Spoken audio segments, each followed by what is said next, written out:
என்னுடைய லைஃப்பில் வந்து நான் ரொம்ப சில பேருக்கு தான் மீட் பண்ணதுக்கு கடவுளுக்கு ரொம்ப நன்றி சொல்லுவேன்.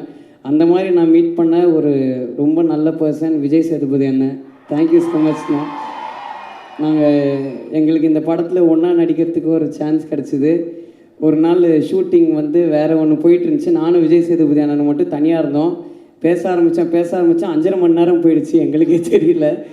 அந்த டைமில் என் லைஃப்பில் எனக்கு நிறைய அட்வைஸஸும் கொடுத்தாரு. நான் என் அம்மாவுக்கு அப்புறம் நீ ரொம்ப அழகாக இருக்கடா பார்க்க நான் அப்ரிஷியேட் பண்ணிகிட்டு இருந்தது விஜய் சேதுபதி அண்ணன் தான். சூர்யா அண்ணன் வந்து எனக்கு என் லைஃப்பில் வந்து ரொம்ப க்ளோஸான ஒரு பர்சன். ஏன்னா இந்த ஸ்கூலில் வந்து டீச்சர்ஸு எல்லாருமே வந்து ஜென்ரலாகவே திட்டு வாங்கிட்டு இருப்பேன். ஆனால் இந்த ஆனுவல் டே வர டைமில் மட்டும் எனக்கு கொஞ்சம் ரொம்ப கொஞ்சுவாங்க. ஏன்னா ஏதாவது ஒரு செலிப்ரிட்டியை கூப்பிட்டு வந்துடுவேன் அப்படின்றதுக்காக.